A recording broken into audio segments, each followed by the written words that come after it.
Hello, hello everybody, and welcome back. I'm Zilla, and this is my ancient gaming stream where I play video games with ancient studies content and talk about it. Um, Today we're going to be starting a game called Persephone. All I really know is that it's a puzzle game in which you play as Persephone, and uh, some of the mechanics involve death and rebirth. So we're going to find out how interesting this is. If it turns out to be less content than I can talk about, I might do a couple other Persephone-related games in series. So keep your eyes posted. Keep your eyes open. I can talk, I promise. And we'll get going. Welcome. If you're here in chat, hi DJ Trundlebot. Thank you for the Persephone hype.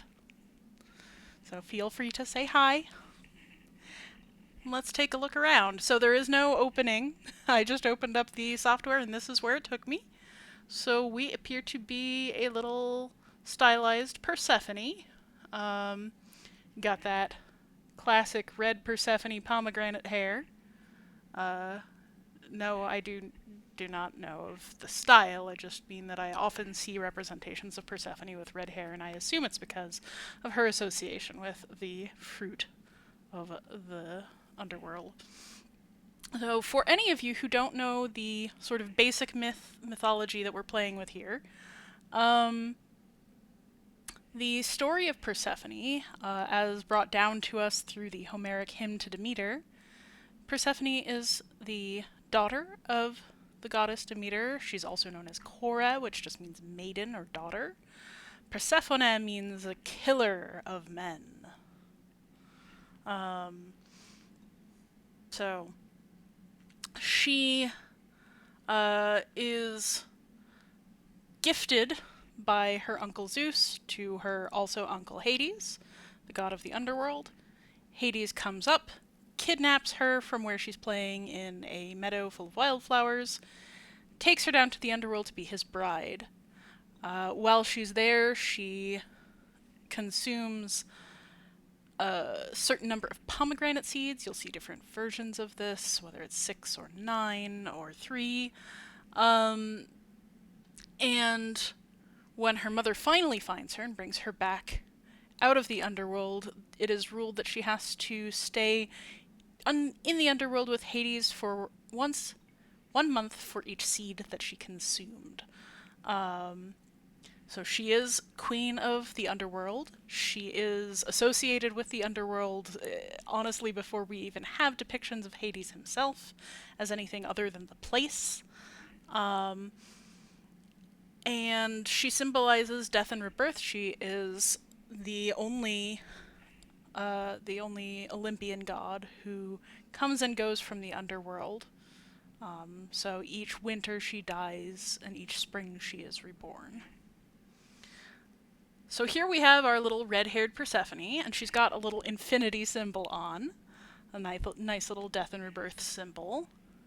For aesthetics, we've got some nice stonework we're looking on, big blocks with some very basic painted or sculpted patterns. And then this little, like, underworld looking portal. I assume that the dot up there is just to show me that I can walk using the joystick. I can't tell what those symbols are on the gate. If I get a closer look at them at some point, I will let you know if they seem to mean anything to me. They do not look like Greek letters, at least from here. So with that underway, let's see what we're doing. Kazap. Okay, so now we have our loading screen. So we have a gate made out of those blocks with some kind of writing along the sides. Some of the symbols look like Greek lettering, but not all of them. And if so, they're definitely handwritten, like with a stylus or a pen, not a chisel. Um, it looks like we have some other options too. So, like, this is me hitting the left button. Looks like I can't do anything with that yet, but it shakes its little thorn tab. That's cute.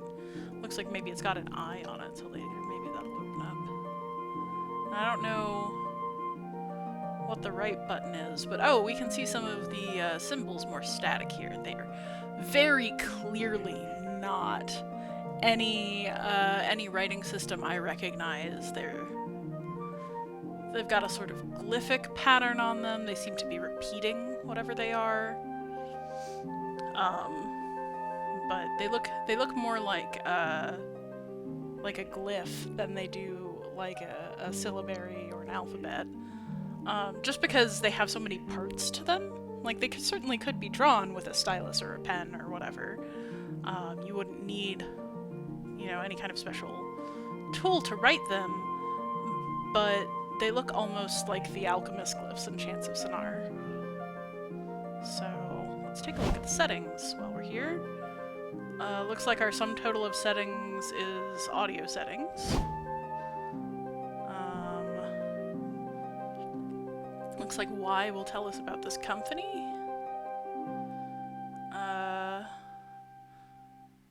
So the company is Momo Pie, which is kind of interesting because Mo and Mo is written in Japanese, not as the kanji for peach, as far as I could tell, just is syllables. And then underneath it is the Greek letter pi. So we've got some pretty diverse names in there. Don't know what country this came from. Could look it up later. Okay, so one last thing I want to say before we actually like hit the button and go in through the gate. The way that Persephone is written is actually really interesting to me because they have these long marks above and below. And you definitely do get marks like that when you're trying to write out Greek or Latin in English characters, well, in Roman characters, so you get them in Latin. You don't typically get them in Greek writing, but you will have short and long vowels in Greek. But they're always vowels. Here they're over the P and under the H, so I think they're probably more aesthetic than they are anything else. Okay, we've dropped into this place. I do want to say that her little dress is in no way Greek. This is pretty much a nightgown or a t-shirt dress, and I don't know what the deal is with that. So, whatever, let's get playing. Let's see what we have.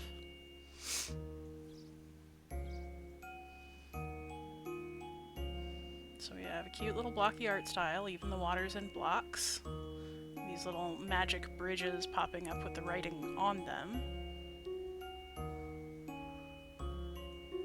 Oh, hello. We have another character with an infinity symbol on. And some of those weird glyphs underneath. Oh, apparently that's Hades and he's been kidnapped, I guess? I'm not clear on that, but the cactus did open its eyes. So Are there cacti in Greece? I don't actually know. So we have. Okay, so we can't. Ooh. You can fall off the edge. You cannot walk through a bush.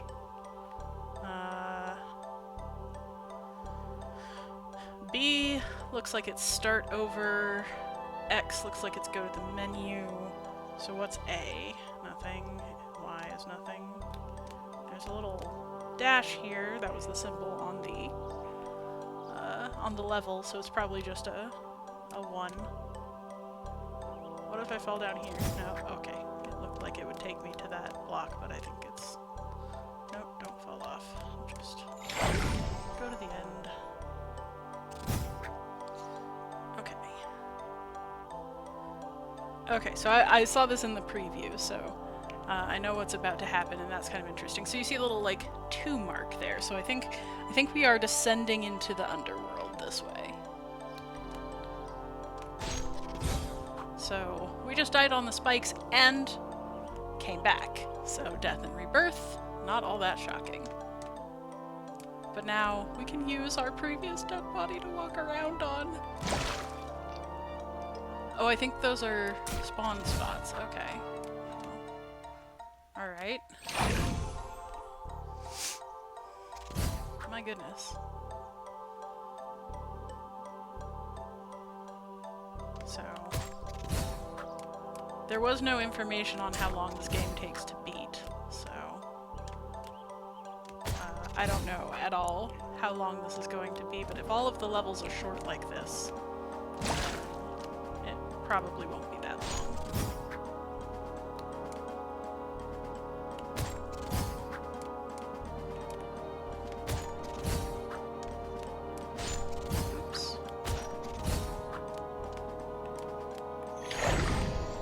It appears that there is a time limit on how long those bodies last, which is a little disturbing.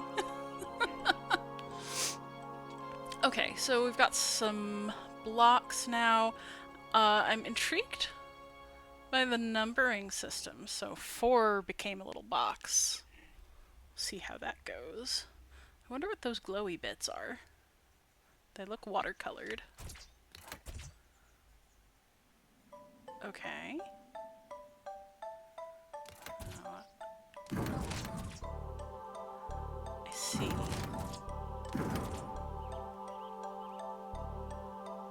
I don't really know. Where am I even trying to go? Oh. I see.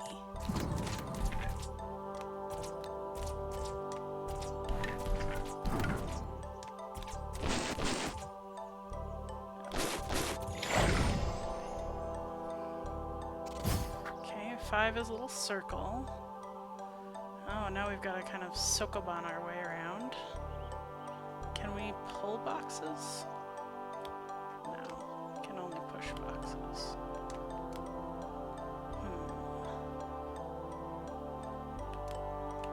Can we push multiple boxes? Yes.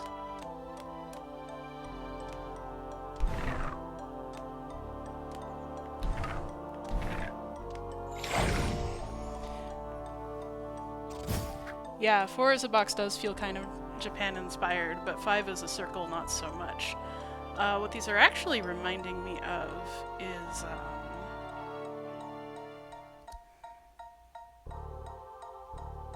oh, come on. Just lost the word. It's on the tip of my brain. Well, I'm sure I'll think of it later. They do remind me of something.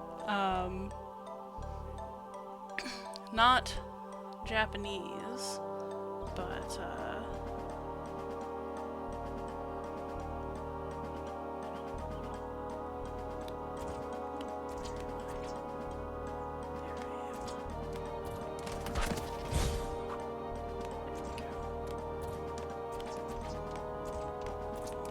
not near the dart emitter anymore. We can go down this way.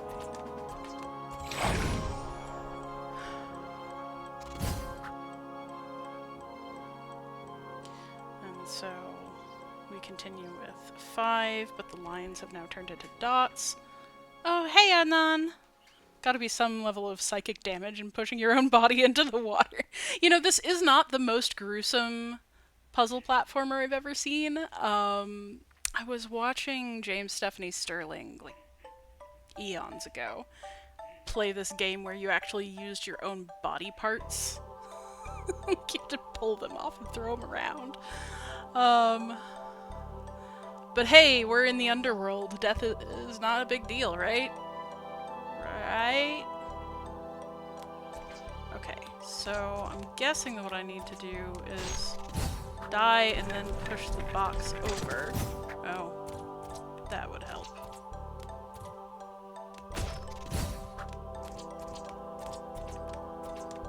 It's a little sad this cute little character keeps dying. Okay, so we might need to restart this level because I pushed the box too far.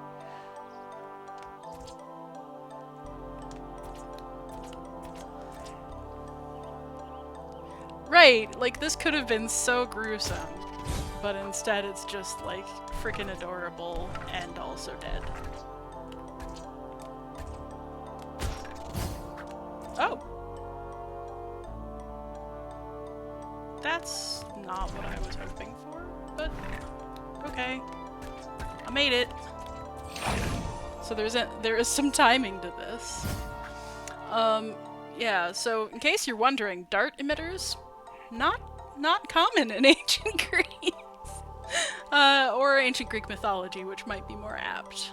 But yeah, this numbering system certainly isn't Greek, the writing system certainly isn't Greek, but I do like the idea of death and rebirth as sort of a braid-style puzzle system.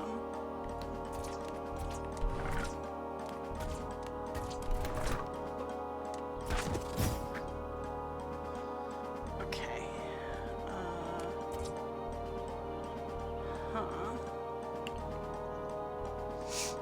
We've got one box.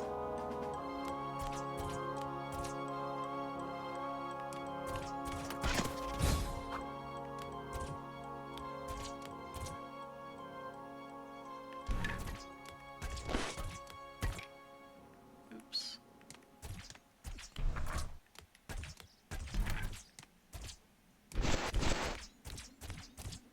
Okay, that worked.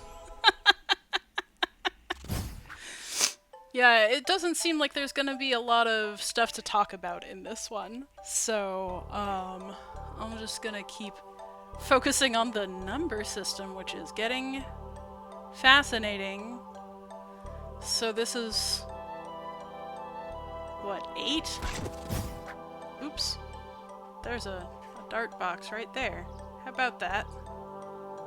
And no other way to go.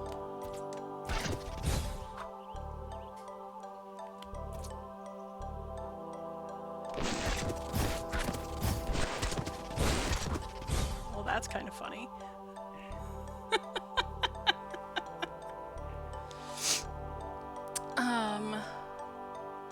Okay, so we've got some boxes here, but no way to get at them.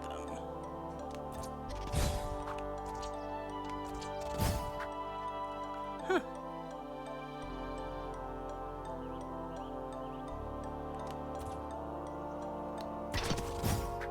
Oh, right. There we go. There's a button there. Haha. Get boxes. Who needs boxes? Okay, so there's darts over there.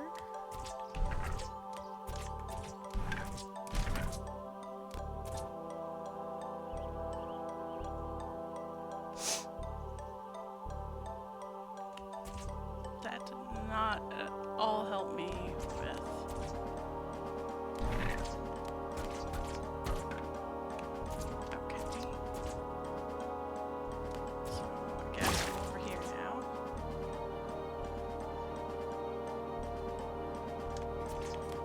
Go die.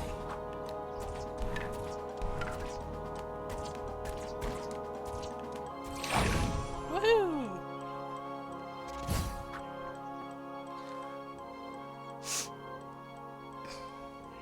Yeah, I couldn't tell if the corpses disappear over time or if it was a certain number of them on screen.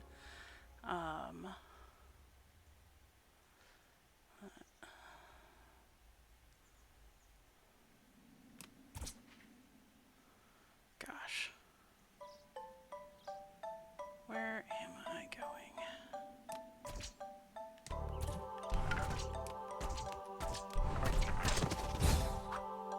Well, that wasn't what I wanted to have happen.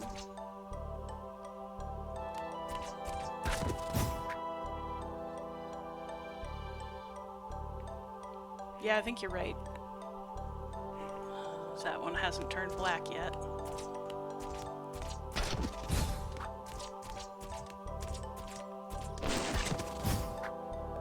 Okay.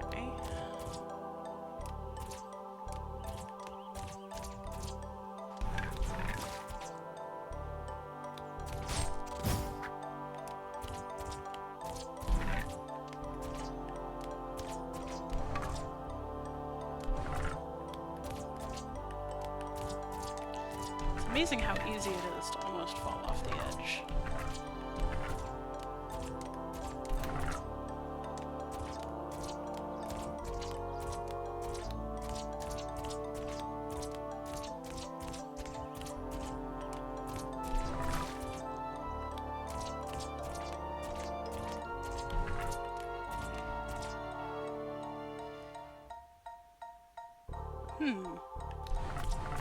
Oh, yeah, I hadn't thought of that.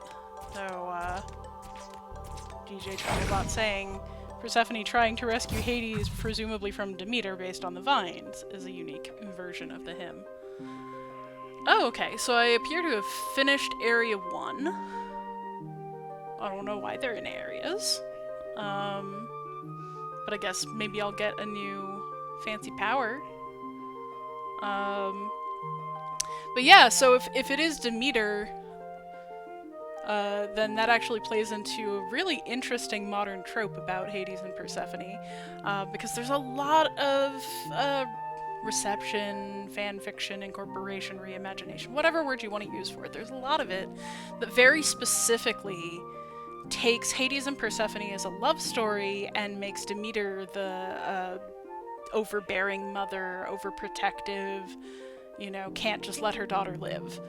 Which is a fun and interesting thing to do, but once it becomes the trope, then you start to see that as kind of, you know, a little maybe misogynistic and a little bit playing outside of the text, which is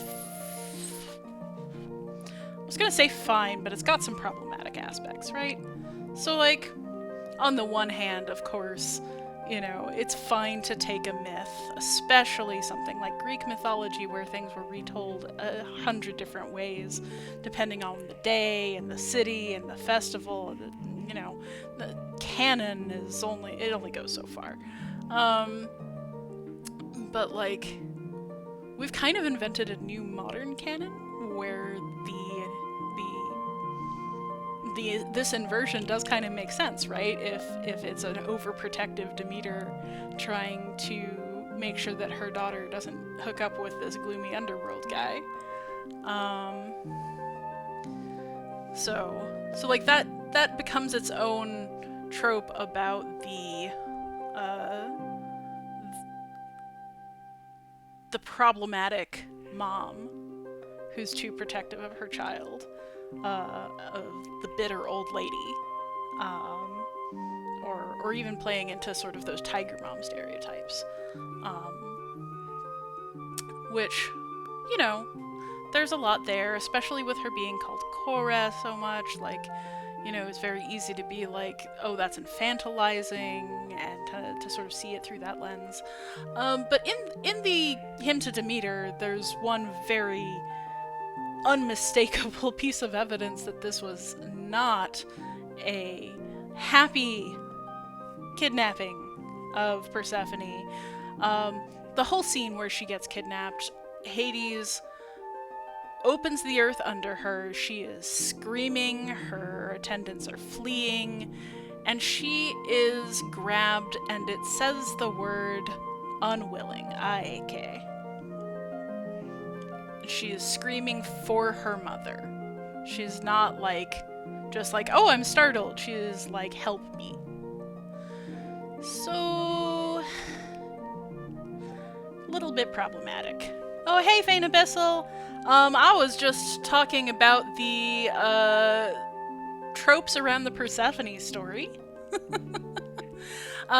This is a cute little puzzle game called Persephone, where you play, presumably Persephone, and it looked like you had a little meet cute with Hades right at the beginning, and then he got grabbed by some vines, and you're going down through the underworld trying to find him.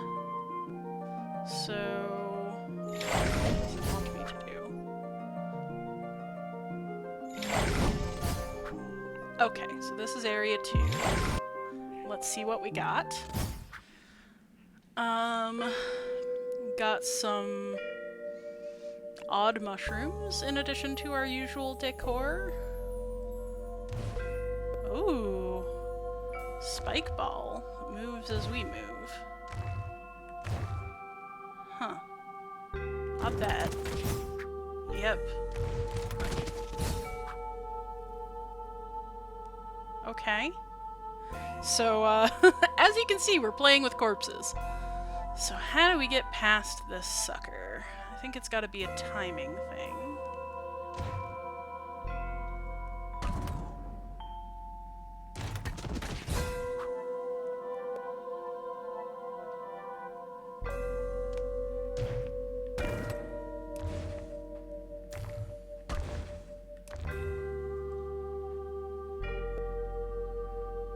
To have a body there in order to make it past, so that's going to be a little bit annoying. Pardon me while I math.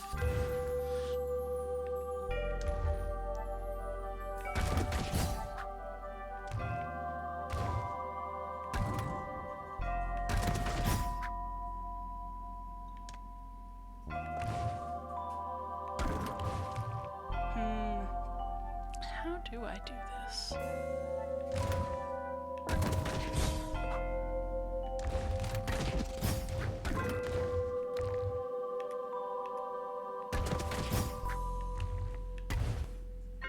Oh, the second time a ball hits it, it's gone. Okay, that's what's happening.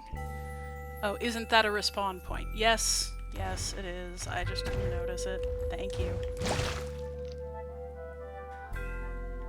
Okay, so now I just have to figure out how to... Alright, got it. Thank you! Oh, and we're back to dart emitters. So, unfortunately, it doesn't seem like there is a ton to talk about in the actual gameplay, but I'm still just fascinated by this numbering system.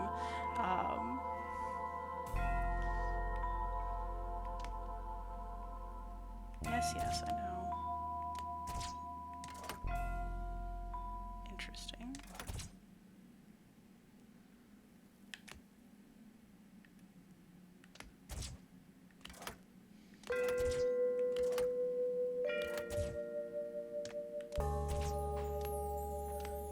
How am I gonna do this so that I get a corpse on there? Not that way.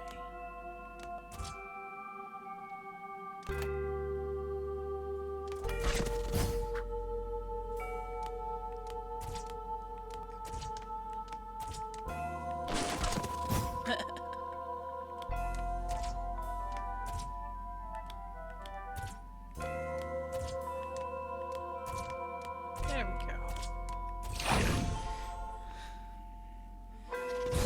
No, I did take a big break after Chance of Sinarfane. I wanted to take some time to focus on my work and my book, but honestly, I just needed a vacation, is what it turned out to be. So I took some time off, and since this game is so simple, my plan is to play a couple other quick games in the next few weeks. So there will be a few more cute ones. I bet I can see how long this is. No?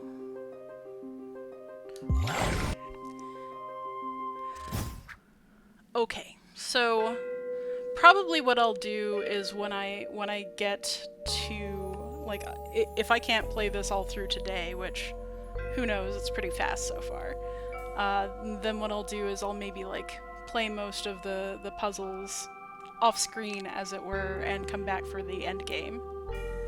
Oh, the book I mentioned, Fane, that's it's what I'm writing. I am working on a professional edit at this point. The plan is to self-publish.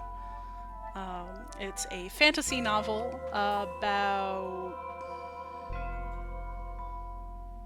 Well, what it's actually about is human-caused climate change and taking responsibility. The pitch is that it's a Wild West thug with swords and a college student get dropped into the middle of a magical jungle and have to figure out what the heck is going on. So if you're interested in that, you know, you could always go leave me some tips. And the tar? What do you mean the tar?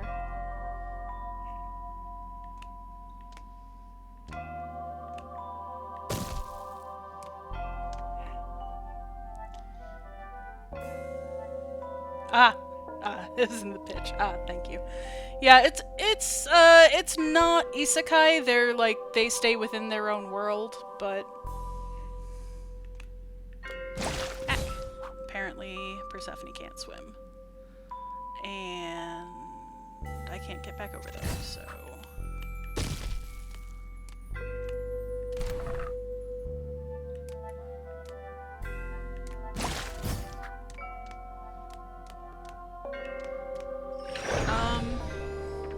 Honestly, swimming has been a really, intermittent skill for people over time in different times and places. In Greece, especially for working classes, it was probably pretty common. It's a fairly island nation, but it probably depends on where you are. Like, I don't think people in Sparta necessarily knew how to swim. And just because people live off the sea doesn't mean that they know how to swim either, but probably more likely. We do have a lot of records of swimming as a sport in ancient Greece in certain places and some of the contests, so the likelihood that, you know, that somebody in ancient Greece would know how to swim, not terrible. Whether a goddess would be somebody who knows how to swim, then again, she can't die, so... So Fane says, where could I find it to give tips? Actually, so if you would like to leave me a tip, you can, of course, tip through Twitch. I also have a Ko-fi and a Patreon that are available in my links. So if any of that sounds good to you, I mean, it would be nice. And if you have any, like, publishing tips and want to, like, you know, shout out stuff, I'm perfectly happy to hear them. You can always leave a comment on a YouTube channel. Thank you, Fane. That's very nice of you. Okay, so what do we got here?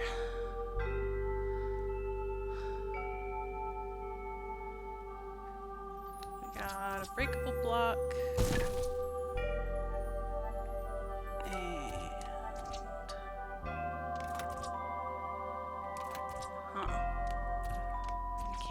Push anything.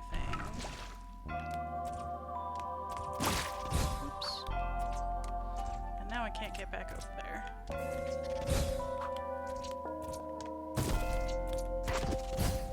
I think I need to start over and go the other way first.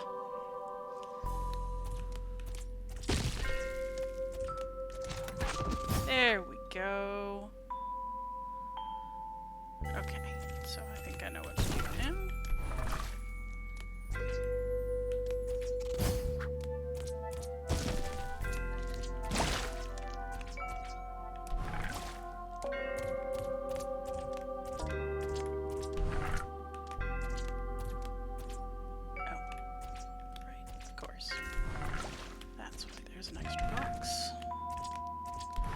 I do like the design of games where, like, nothing is wasted. Like, if they give you an extra box, you're gonna use it. Although, what is this box doing here? I don't know. So, maybe that's just in case you forget to put the first one in. But then, no, I don't like that. I don't like it. It should not be true. Humph.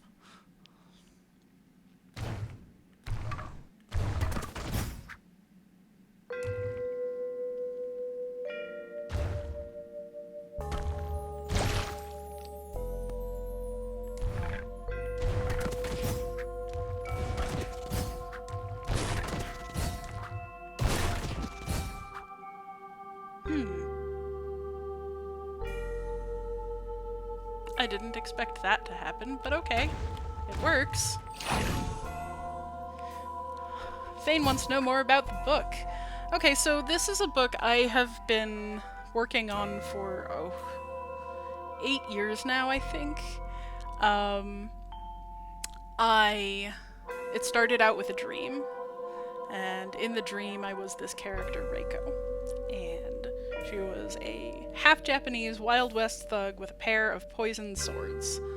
And I knew instantly in the dream her whole backstory, why she was there, where she had come from, this whole, like, side thing with another character, that, you know, like, everything that happened to her before she got to this point. But she was in the middle of a jungle, fishing.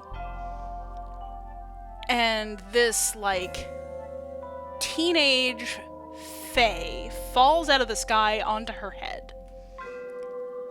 And she just starts cursing. I'm like, this is a great character, this is a great moment, this is a really fun, you know, sort of spark. So I'm like, okay, so who is this girl? Her name is Ellie. She is half fae. She is, you know, like, essentially a late high school student. She wants to go to university, but she hasn't quite got there. But, like, she's sort of rich white girl with ritual meaning white girl vibes for Ellie. And she's got a twin brother, Eric, who will show up later. And meanwhile, Reiko is, like, has had, like, the roughest life. She got into this jungle by it literally devouring her hometown around her, including all of her relatives and her lover. Like, torn to shreds right before her eyes. So, like, we have this setting where we have the jungle doing who knows what, magic going haywire, which is how the girl falls out of the sky, and so they have no particular idea why this has happened to either of them, but one of them really wants to find out and go stab it, and the other one really wants to find out and go learn about it. And essentially, in doing that, they're gonna, you know, just do a little world saving. Also, there are cats. Not this cat, though. This is Freya. Say hi, Freya.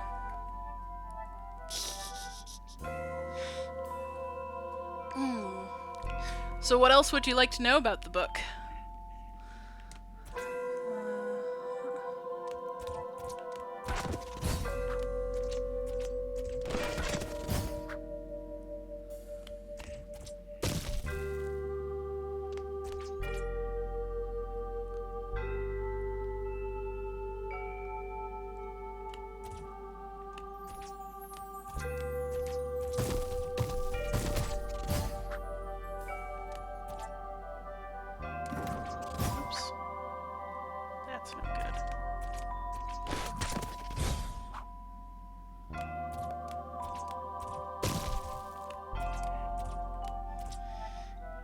What is the goal of the characters? So, Reiko wants revenge.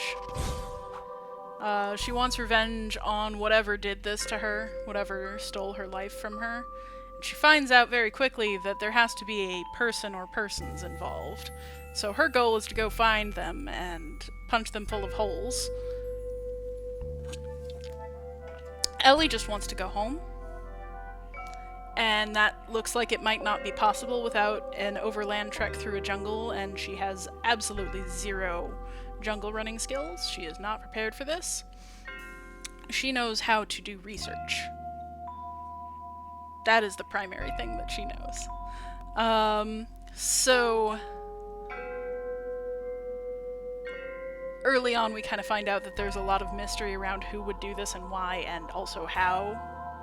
And so, like, when we find that out, that's gonna be like the height of the book, is figuring out what the hell, which, you know, I don't think is too much of a spoiler. But not the direction I wanted to go. Oh, I see. Well, that's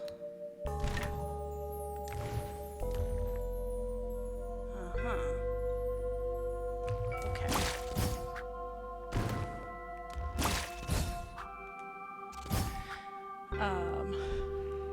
Genres. So the book is definitely a fantasy novel. It's not like high fantasy with like lots of epic elves and shit. I mean, they're fae, but they're like part of the world. Um, this is definitely sort of your low fantasy adult novel, or maybe YA. I mean, basically all YA means at this point is a genre novel with a young protagonist, so sure.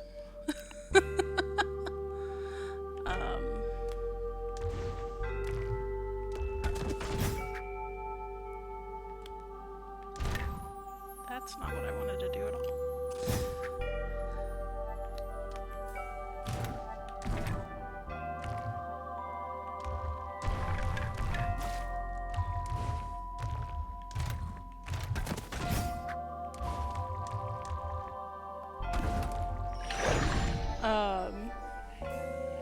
It's got a little bit of sort of an action-adventure style to it.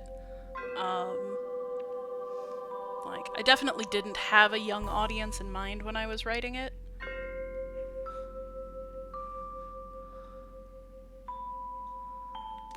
I mean, for one thing, Reiko just curses up an absolute storm, which I think is very funny. But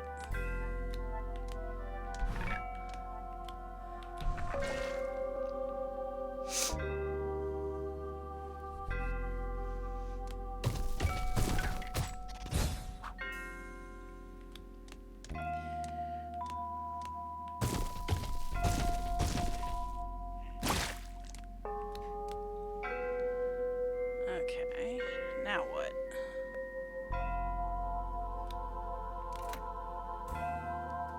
Huh. I don't have any other way of dying. How terrible!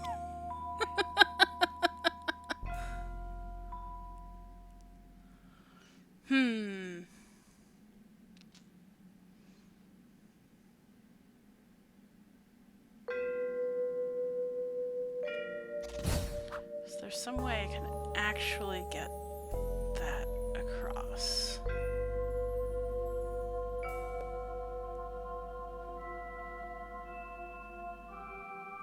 Oh yeah, okay. That's not what I wanted to do at all. I swear I know what I want to do.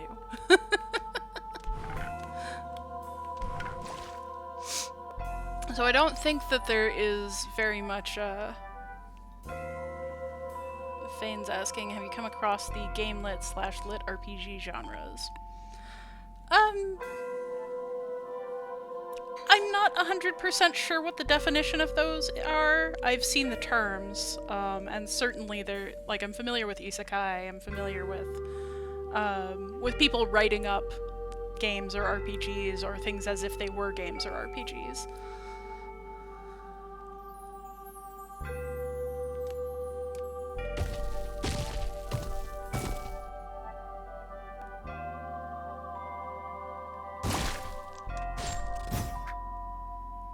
Yeah, it didn't do what I needed it to do at all, did it? I don't know why I did that that way.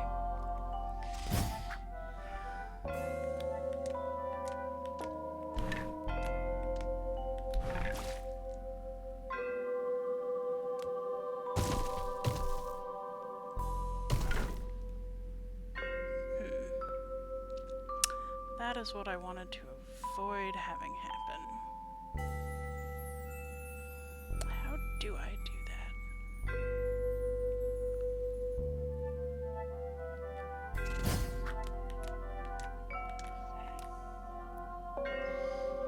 Not sure how to describe them. Yeah, well, that's fair. A lot of genre boundaries are not the most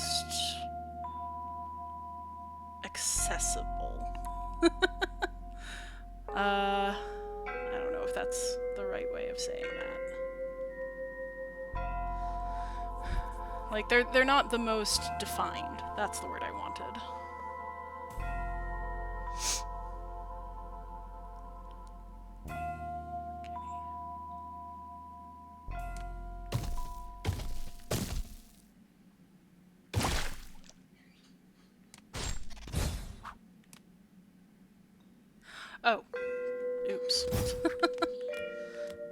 Right idea, wrong execution.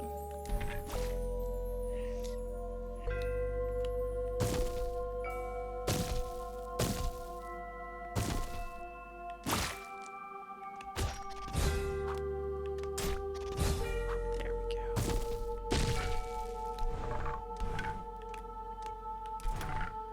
A sufficient number of deaths.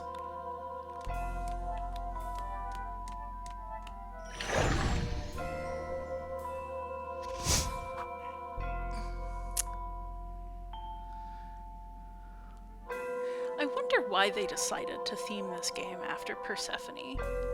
It doesn't seem like it's all that important to the mechanics. It's one of the things I would find interesting to look up later. Fane talking about game lit RPGs. It's the genre I seem to read the most of. Fantasy, adventure, isekai, dungeon delving, weak to strong, dungeon running, etc. Yeah.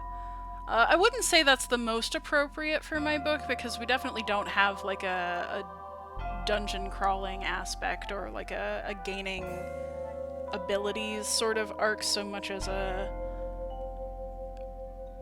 growing to understand that things aren't so black and white sort of arc for all of the characters. Well, all except for one side character whose arc is, yes, physical, but definitely not in a strength or skill acquiring way. Okay, let's see.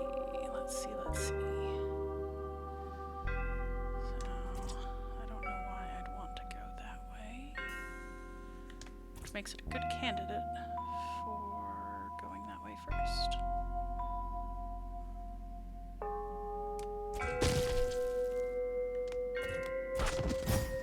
Oh, right.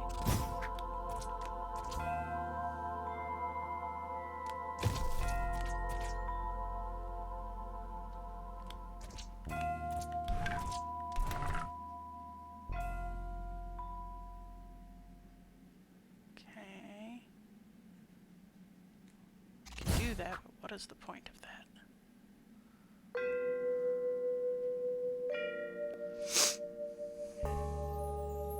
More book talk. Yeah, I can see, Fane, why that's related, but not directly.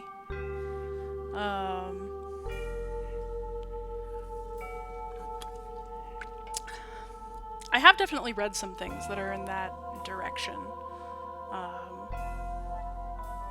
A little less D&D, more Chinese influenced, but it sort of, kind of applies to Iron Widow, which is one of my favorite recent books. That's more of a kaiju mecha battle situation there. It's not quite Shanxia, it's more like kaiju. Oh gosh. Yes! Princess Floralinda and the 40 Flight Tower. God, I love it. Tamsin Muir. I can't get enough. It's also read by my favorite audiobook reader, Moira Quirk.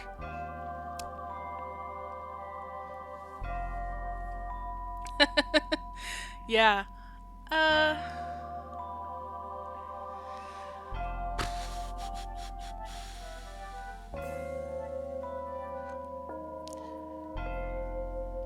Let's see. It's interesting to try and stream a puzzle game, because I have to sit here and think about what I'm doing, or I'll die even more than is necessary. Oh my gosh. So Fane, if you like that kind of dungeon crawly thing, you'll probably like Princess Floralinda and the 40 Flight Tower. It's by Tamsin Muir, the same author who did the Locked Tomb series, is doing the Locked Tomb series. And it is about a princess who gets locked in a tower and nobody comes. Well, nobody makes it. It's very good. It's very good. You should try it out. It's a novella, I think, but I very much enjoy that book. Okay, so how to manage this? Can't do that. I think I can't go around that way.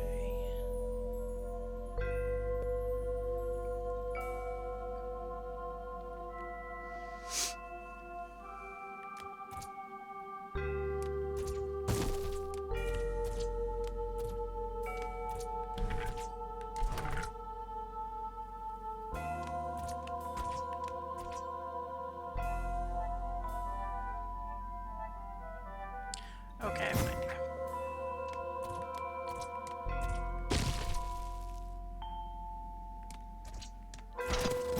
Oh, I miscounted.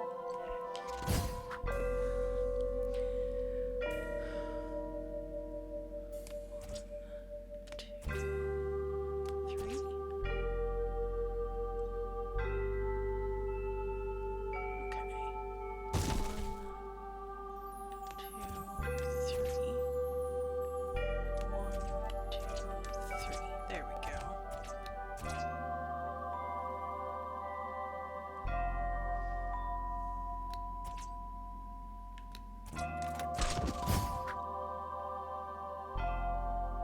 Oh, nope. So I can definitely do this direction. It'll take me a couple of tries.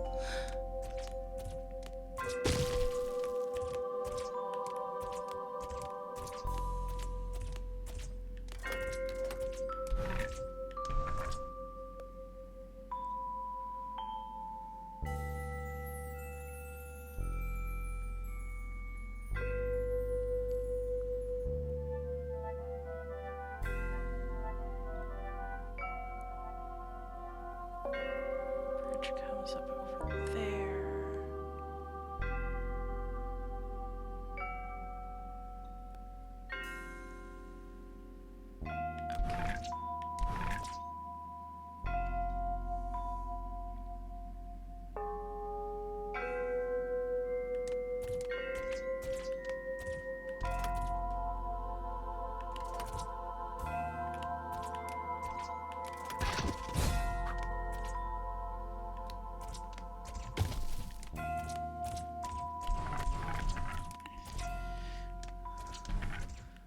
So Fane, what are your favorite dungeon lit or RPG lit books?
currently rereading Infinite World series by J.T. Wright, was emotionally destroyed by RE Trailer Trash, and Azeroth Healer series and DCO by Rager and Jonathan Schmidt. I have never heard of any of those, actually. So, that sounds fun.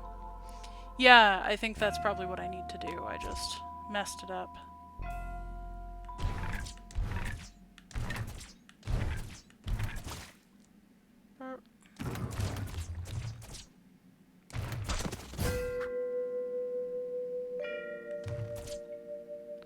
And I messed it up again because I have to do it twice.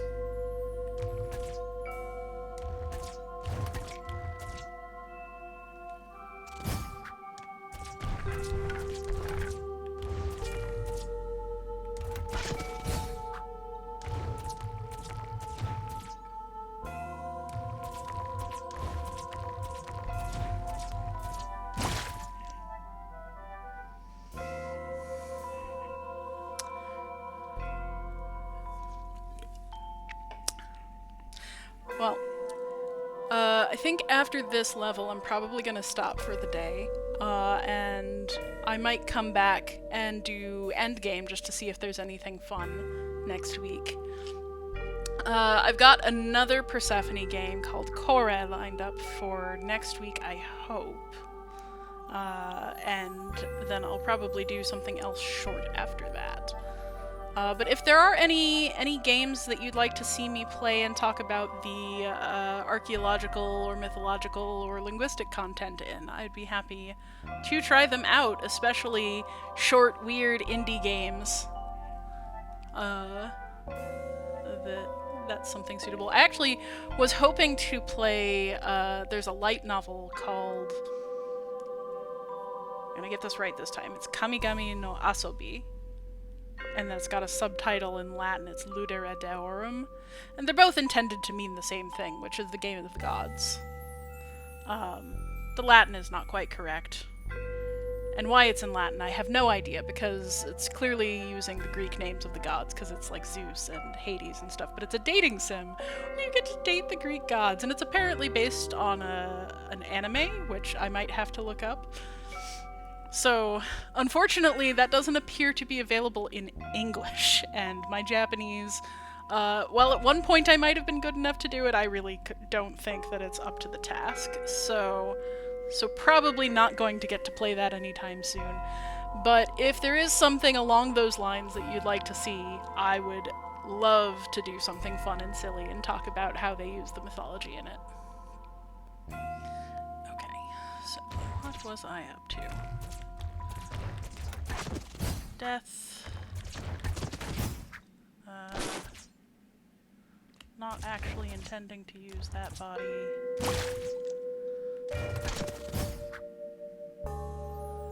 Crud. I screwed it up again.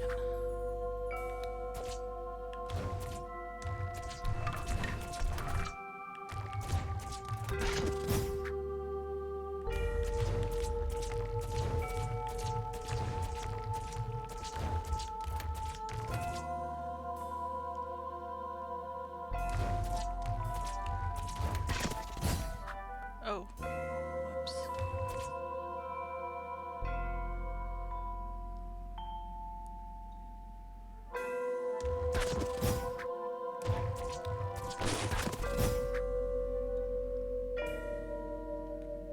Gotta actually hit one of those save points.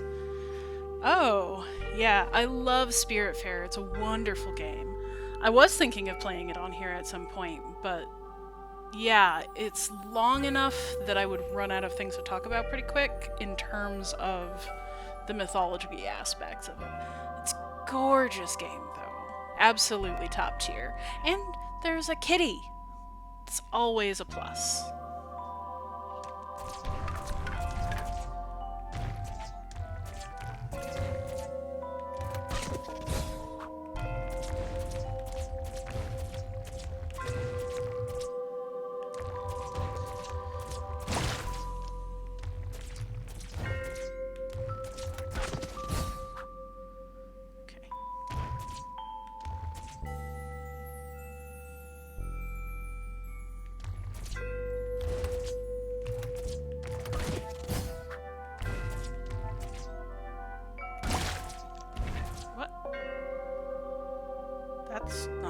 thought was about to happen at all.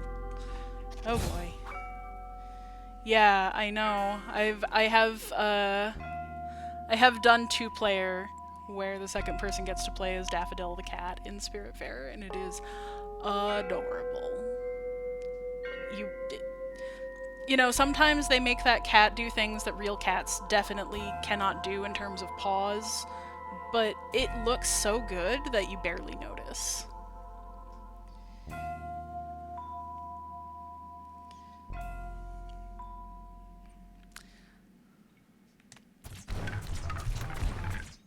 And I just screwed that again.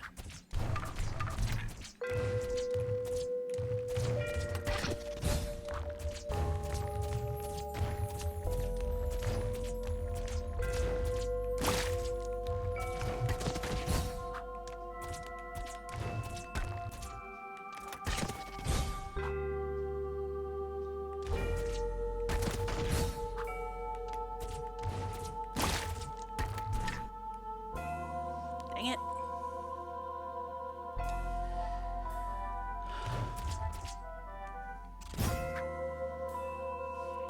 Yeah. There are definitely some trigger warnings for Spiritfarer as well as RE Trailer Trash, as Fane Abyssal is recommending. Don't play Spiritfarer if you are not ready for some pretty intense grief. As it is all about the death of people you love and moving on.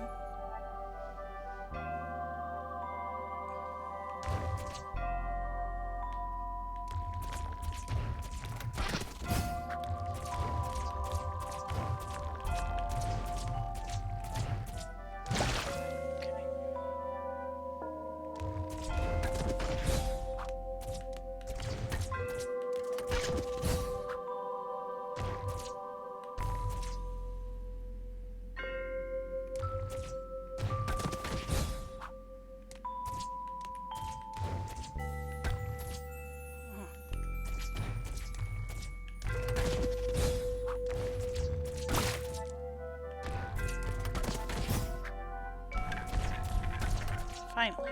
Alright. No, not that way.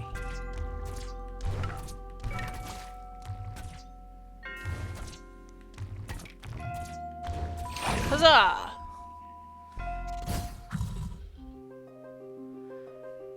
Okay, so Fane says Cozy Grove is a game that has some lovely world building, but more discussion of death than they're prepared for. Yeah, at some point I might actually play Akka, which is another. Maybe I'll play that in this sort of series of shorts, because it's a pretty short game, but it has a lot to say about grief and the ravages of war. For all that it is a very cute little farming game style game. And since we have managed the second world, I'm going to go ahead and call it here. Thank you so much for joining in my stream, and welcome back. We do this when I'm not on hiatus. We do this every Saturday at 3 p.m. Eastern, and I hope to see you next week. Thank you all for coming, and keep learning, friends.